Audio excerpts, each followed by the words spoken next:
I'm Dennis Wirth of the Comedy Kitchen, and you've just entered the oven. Ha-ha! Welcome to episode 34 of the Comedy Kitchen. I dedicate today's episode to Paul Pierce, number 34 of the Boston Celtics, the captain, whose banner, will be in the rafters soon.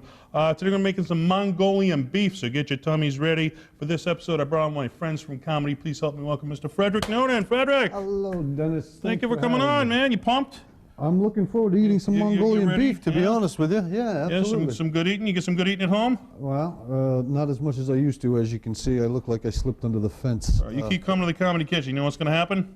I'm going to be, yeah. Right there. That's what's going to happen, Sounds my man. good to me. No, Sounds who ever good to heard you? of a skinny Santa? That's right, because, if you like food, hey, you're going to eat a little bit and end up like this. But there's worse things in life. You die with a big smile on your face, right? Amen. Amen. You're ready? Okay. First thing we need to do, let's get some vegetable oil going here, because that takes a little while to heat up. As we get the crinkling going on. As I do this, tell the folks, how'd you get started out in comedy? Well, I will say I've always written. I've always enjoyed writing, and I think it was just a natural progression for me, leaning into comedy. What did you write? I used to write for a newspaper called the Longfellow Bridge. They did not have a long history despite their Longfellow name. I worked for them for about 6 months writing. I'm actually currently a reporter for the Spark News. Really? And I just found that I really take a great deal of joy from writing comedy, and it's a healthy practice. Sure. I enjoy it. It's good to laugh all day, So what are some of the articles you're writing about? What are your more popular articles? Oh, right now I typically cover news, which is pretty boring stuff. Well, you get into politics. There's some excitement right there. Politics. If you're into politics. I actually enjoy politics, the intrigue of it. You'd be amazed. Some of the stuff that goes on in Brockton and the Bridgewater area is... exciting stuff? Yeah, pretty exciting stuff. Some people get that political humor, though. You try that in comedy. Some people get offended. I've had... oh, believe me, yeah. I did a George Bush joke one time, and there was a guy who really, really liked George Bush in the crowd. He wasn't liking my joke too much. Wow. But you can't please everybody, right? Can't please George either. I guess not. All right. Let's get going here. All right. We got our bowl right over here. What can we eat for Mongolian beef? Beef. All right. You want to open that right up and throw it right in the bowl there, if you would, please, sir? Happily. You'd happily do this. All right. My best friend growing up was Korean, and I always had authentic Asian cuisine growing up. So my standards are very high. I hope you understand who it is that you invited here. Right in the bowl. Might you have? Okay. There you go. Right on in there. Look at that. You've done this before, haven't you? Oh, yeah. You do some cooking at home or what? Me and Genghis Khan, we go back a ways. I do. Khan, actually, orange beef is my and that's some orange good chicken stuff. is my Sure, we've speciality. done those on the Comedy Kitchen before. Excellent. You ever been to Mongolia? No. You know what a Mongolian cow says? Let's have it. Moo. All right. Thing we need. All right, you got your teaspoons there. Grab a 1/4 teaspoon. We can do that. All right, we get some white pepper over here. I'm going to hand you the white pepper. You got a deal. And you want to sprinkle a little bit right over your beef there, if you could. I'm very forward to this. I skipped breakfast this morning. Separate our beef a little bit here. You skipped breakfast. I did. So you're going to start your day right out with the Mongolian beef. Well, it was a long ride, so we didn't want to squeeze in English muffins this morning. We decided we're going to hold out to get a little Mongolian beef. And hold out for the good stuff. Look at you. Nice, easy little coating right on there. Little dusting. Everyone gets a little love. Beautiful. All right, we got our cups right next to there. We're going to grab our 1/4 cup. And your cornstarch is right next to you. A little 1/4 cup of cornstarch in there, if you would. It's a good thing I paid attention in school. You want to grab a thin slice of beef, too. You don't want a really thin chunk for Mongolian beef. A thin slice. That's the trick.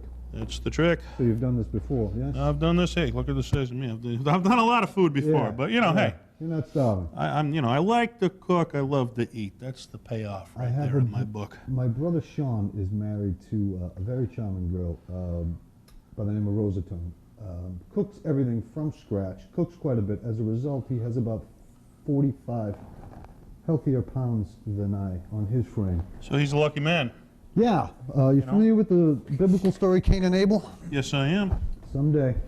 Someday. All right, we're going to need to put 1 egg in there. I'll crack your egg right open. Right in there. 1, 2, 3 cracks.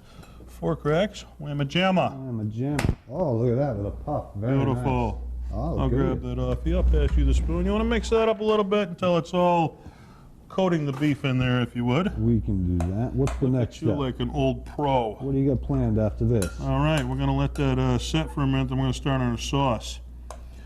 All right, Everything from scratch here, I guess, huh? Everything from scratch. That's your best tasting food. Amen. So as we're doing this, tell the folks, what's one of your favorite memories since you've been doing comedy? Oh, there's no shortage of those. Comedy is... It's a fun little hobby. Yeah, it really is. I really enjoy the writing part of it, but I have to say, I think the traveling with the other comics. Where are some of the better places you traveled to? Oh, in this business, you go everywhere. All over the place. Yeah, you'll go down to Connecticut, Foxwoods. Sure. You'll go wherever. Twin Rivers Casino. Half the time, you're just 2 and 3 other comics. You got about $6 in gas, and you're just not even sure if you're going to make it.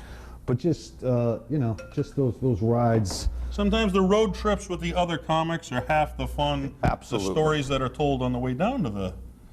I would have to agree with you. Some of them, by the way, are up in New Hampshire, rooms you used to book. I really enjoyed those trips. Sure, Joke in the Box comedy clubs. Check them out. Yeah, absolutely. And I know you took a road trip here to the Comedy Kitchen today with Zenobia is in the crowd, right? Zenobia Del Mar, yeah. One of my favorite comics, as a matter of fact. You should... Any stories on the way up here? With Zenobia, very few rated G. Yeah. Okay. Yeah. Familiarize yourself a bit with Zenobia. I'm down with a dirty joke. I'm okay with that. Yeah, there you go. You're down too. All right. You ready for our sauce? Absolutely. Bowl number 2. Oh, look at that. Looks just like bowl number 1. All right. We're going to grab a tablespoon over there. Need 2 tablespoons of our cooking wine that you just picked right out there, like psychic there with the cooking wine. Boom. Because you had your hand right on it. That's the next step. Well, I typically gravitate towards the wine anyway. Well, hey, after a long day on the Comedy Kitchen, Amen. You go home and relax. That's what you got to do, right? 1 teaspoon, correct? 2 tablespoons. 2 tablespoons. Yes, sir. There's 1. 1. That would be number 2. Well, that's a little heaping, extra love. That's a heaping spoon of wine right there. You're gonna put me in charge of wine. You're gonna get a little all right, extra. no That's problem. All right, we got a little baking soda over here. Need 1 teaspoon of baking soda right in there, if you would. 1 teaspoon. Do the teaspoon. It's gonna have a little bit of wine on it, but we're gonna go just like that. I think that was your tablespoon there, sure, wasn't it? Tablespoon. All right, we need the teaspoons a little smaller. You do your own measurements at home, don't you? There we go. Tablespoon. No. No. Well, Okay, that was you were using the teaspoon. Okay, so the extra cooking wine was good. We were good. All right, so here's what we're gonna do. Is you put your teaspoon of baking soda in there. Look at that, exacting measures. All right, so if you use the teaspoon for the cooking wine, then we didn't put enough cooking wine. So you want to go back to your tablespoon, which is the big one. You still got the little one. We got to go to the big one now. We're gonna get it. You're rolling. All right, throw another one, maybe 1.5 in there. Look at that. See, more wine. More wine's a good thing, Feels right? just like home. Sufficient? Yes. Beautiful. Excellent. 1, now a half. Put another half in there. Beautiful. Beautiful. All right. All right, we got a 1/4 cup. And you want to put some soy sauce right in there. There you go. Price Chopper soy sauce. Nothing but the best here. Hey, huh? If you're going to get your soy sauce, that's the place to get it, I guess. So I'm giving free props to Price Chopper here on the Comedy Kitchen. Amen. Yummy, yummy. All right, you keep that 1/4 cup, and we're going to take the water bottle there, put a 1/4 cup of water right in there also. That we can do. Although I prefer to add more of the cooking wine. Hey, you don't want to get too tipsy, then you won't remember your meal. That's right. This is getting beautiful. You keep that right out in your big canister. We got some sugar. We need a 1/4 cup of sugar in there. How long have you been doing comedy? How long have I been doing comedy? Oh, we're going on 6 years now, but I went at it pretty hard. Everybody sits by the phone waiting for it to happen. I go up, I make it happen, baby. That's right. Yes, you do. I've done more shows in 6 years than most comics do in 12. And I've always enjoyed all the shows I've done with you. Well, thank you very much. I try to put on a fun show. Yeah, you always did. And you always feed us, too. I noticed that about you. Well, hey, do a show. You got to eat some pizza, Chinese, Mongolian beef, whatever you need. Amen. All right, Mr. Noonan, I'm going to mix this up a little bit. And while I do, I know sometimes you hit the drunks, you hit the hecklers, you have wild things happening in comedy. What's one of the craziest stories that ever happened to you in comedy? Oh, well, I will say. Moan on that one. Yeah. One of the things I notice about comedy is a large portion of your work comes from fundraisers. Sure, the best show is helping people out. Amen. One of the frustrating things for me was the fact that there are a lot of causes that I try to help out, but when the event is over, the need doesn't necessarily disappear. So what I decided to do was I worked at a radio station. I was like a sales director for a small radio station on the South Shore where I worked. Okay. So I started going to local businesses, asking them if they would donate the funds to purchase a green machine. You remember green machines when you were a little kid? It's like a big wheel with the steering in the back. Oh, yeah.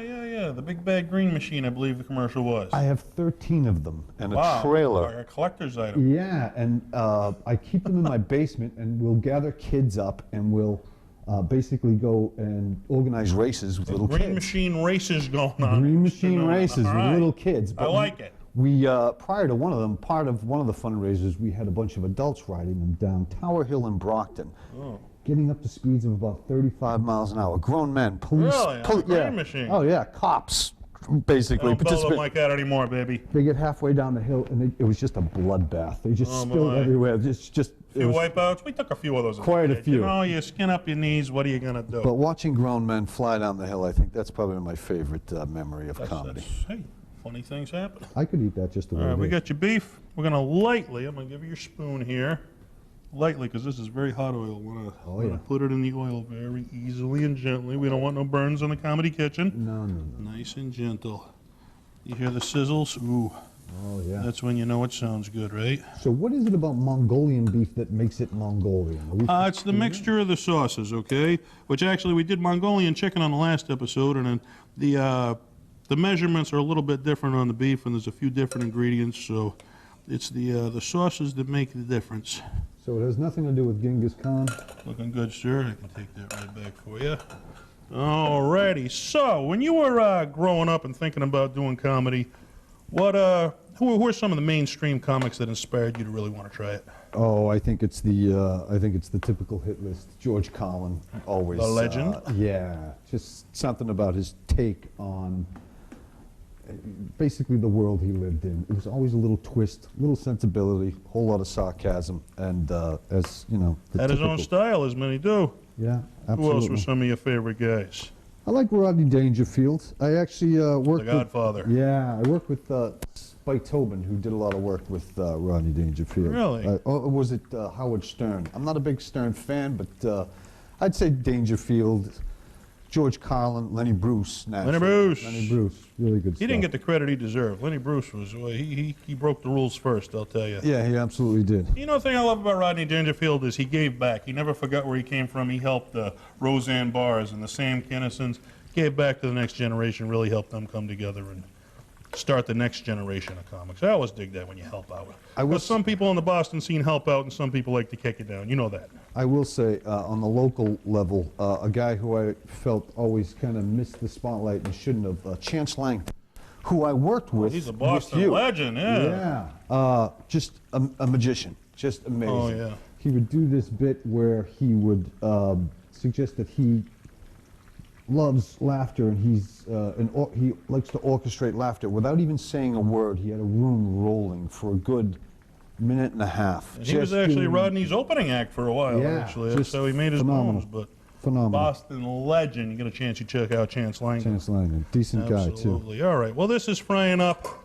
We have a section of the show. It is called Funny Food Questions. You ready for a funny food question, Frederick? Let's have it. Let's have it. I'm going to give it to you right now. Okay. All right. Frederick.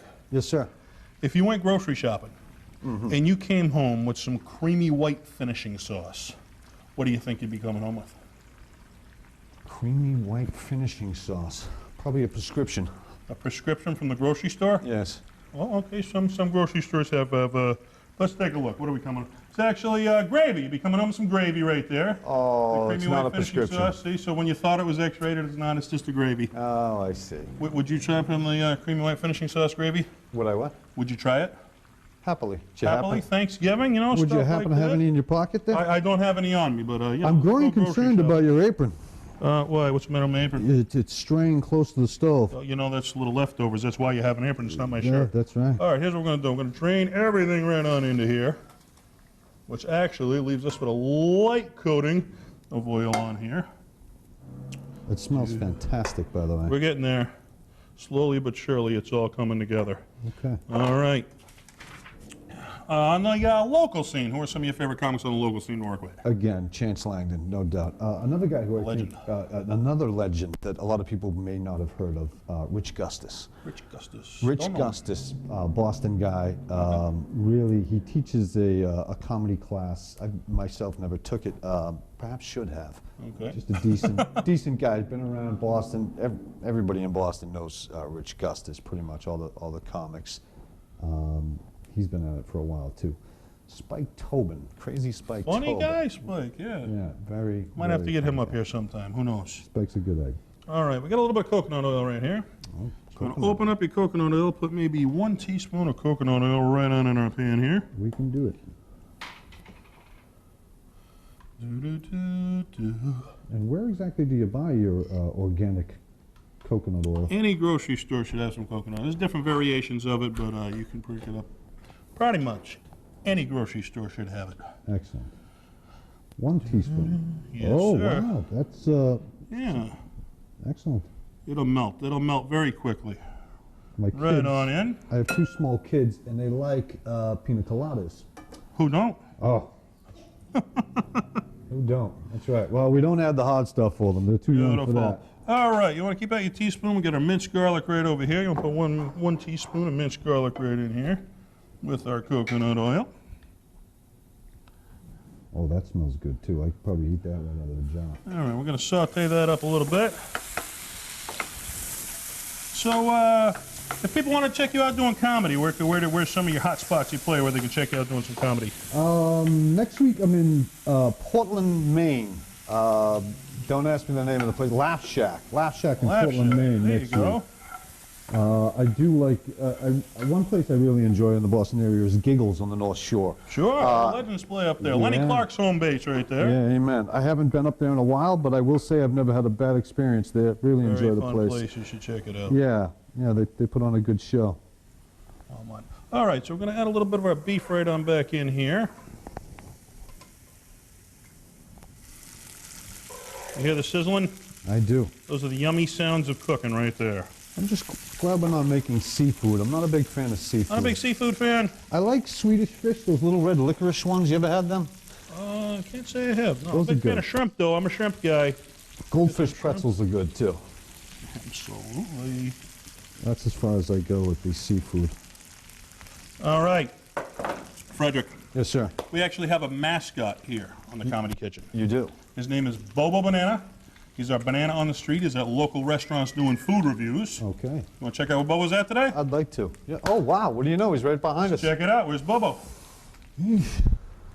All right, we are over at Domino's Pizza on Central Street in Leominster, Massachusetts. We're with Bobo Banana. What are we reviewing today, Bobo? We got a sweet barbecue bacon specialty chicken. Let's take a look at that.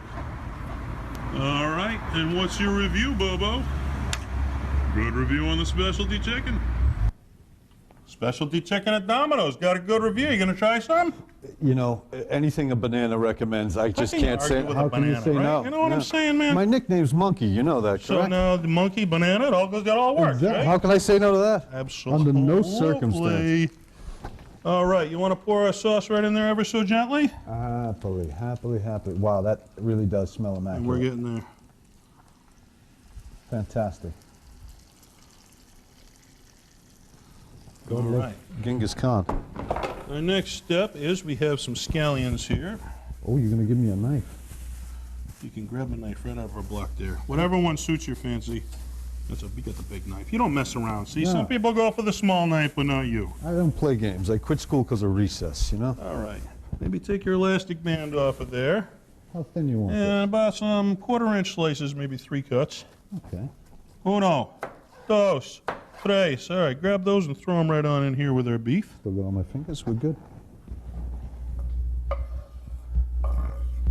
It froths up quite a bit, does it not? Beautiful. Yes, it does. And that's all part of the sauces and juices coming out, which makes it so yummy. Does Bobo the banana get any of these, or is this all just for you and I? This is me and you. He's big on bananas, though. If you get a banana, Excellent. we drop him a few gifts sometimes. Do what you got to do. All right, Frederick. Yes, sir. Let's say years from now you get done your comedy career, you look back. What do you want to be remembered for? What do you want to accomplish? What are your goals in comedy?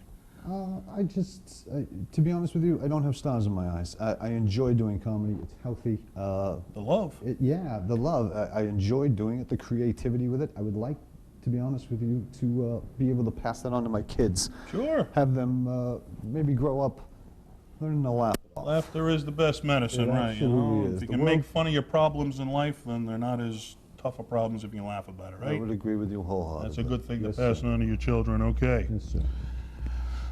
All right, Mr. Because the Noonan. pension ain't so great, right? Hey, there's no health insurance, no benefit, but if you do what you love to do, you're never working a day in your life, are you? That's right. Absolutely not. You ready for my favorite part of the show? I can't wait. Do you know what my favorite part of the show is? I'm stunned to find out that it's not Bobo the banana. It's not Bobo the Banana, it's the eating part, baby. Yeah. Oh, okay. There we go. I'm going to step off screen one quick second here. And I'm going to come back with some plates and forks. We got a fork for you, sir. This is my favorite part. Fork for me. We have a plate for you, sir. God love We it. have a plate for me. Take that right off. Doobie-doo. Put your plate right over here, sir. This studio Throw a smells little bit on like here. heaven. Throw a little bit on here for me. All right, you ready for the triumphant moment? I absolutely am. Give it a go. How hot is that? It's hot. And what's your review? Oh boy, I got a sign of the cross right there. All right. Pavarotti. You gonna make some of this up at home now? I'm going to take some of this home That's now. right, because you're ready to eat, right, baby? This was fantastic. Dennis, you're an absolute dream for having me on. Thank you so much. All right. Thanks for cooking. Now, we have done the cooking part. It is the Comedy Kitchen. Would you be nice enough to give the folks at home some of your stand-up? Absolutely. And I'm sure they're ready Happily. for it. We will be right back. Welcome back. Now you know how to make the Mongolian beef. You can cook that up for yourself, friends, family, and enjoy. Please check out my website, www.denniswirth.webs.com. Joke in the Box Comedy Clubs. One of the guys performed there before, and I hope again, please help me welcome the comedy genius of my friend, Mr. Frederick Noonan. Thank you very much. Go get him. Thanks a lot. Oh, that was a fantastic meal. It took about an hour and a half to get up here. I drove in from just south of Boston, a town called Bridgewater, Massachusetts. It's famous for paranormal activity. It's called the Bridgewater Triangle. Now, I'm not really big into that, but I will say if you're in Bridgewater and you hop on 24 North, you can head southwest to a town called Northeastern, where they're considering building a Westin hotel. There's no punchline to that. I'm just going to leave the ridiculousness of it all to yourself. I do a lot of reading. I recently read up on the moon landing, and apparently after 50 years or so on the moon, the American flag that we placed there has been exposed to the sun's radiation, and now all the ink pigments are gone. It's now a completely white flag. It kind of disturbs me because it leads me to believe if we're being spied on by aliens, they might think that we surrendered to cheese. Normally, you would think that here we are, we're on this blue planet and everything's safe, but the way my mind works, I live in fear of the idea that maybe there's this planet way off in Alpha Centauri where there's an evil cheese dictator and he's got all his generals around and he's looking out the window through a giant telescope and he sees that we've surrendered to cheese. He's basically saying, well, I think we should invade there, General Famunda. Just get the fleet together. We'll get to Earth. We'll conquer all of them. They absolutely stand no chance against us. Just make sure you're back by next Wednesday for my daughter's bar mitzvah because Rebecca loves you and wouldn't be same have a family photo without General Famunda. Coming from Brockton, it's not a very affluent community. I grew up there, so naturally I like to steal. No, there's some things missing from the studio here now, I can assure you. After the long trip, one of the first things I did was went to the bathroom, and I noticed you have one of those motion-activated paper towel dispensers in there. It's now in my truck. I'm going to take it home, fill it with American cheese, and mount it above my barbecue grill. Who wouldn't want to go to that cookout? Think about it. What's that, Uncle Dave? You want a cheeseburger? Yeah, as long as it's no inconvenient. No, easy as pie. Cheeseburger. I have 2 kids, 2 small kids. My son's 6. He's been going through a weird stage where he's been having a lot of nightmares lately. A couple weeks or so, he wakes up in the middle of the night. He's all upset. He's crying. What's the matter, Alex? Daddy, there's a giant blue octopus climbing up the wall of the house trying to get in the window and steal my monster trucks. Naturally, I love him. I hold him, soothe him, put him back to bed, give him a big kiss on the cheek, and I say, you got nothing to worry about, son. Daddy's here. I'm here to protect you all the time. 30 seconds later, he falls back to sleep. I then grab my gun and go outside. I don't know what that octopus wants at my kids' monster trucks, but I can tell you this. He picked the wrong house. This was an absolute joy. The meal was fantastic. Dennis, you're a dream for having me. Thank you very, very much. Real good of you. Thank you so much for being on, Frederick. I'd like to thank the studio audience. I'd like to thank the crew. Most of all, I thank you at home. Until next time, eat well and laugh well, folks. Good night.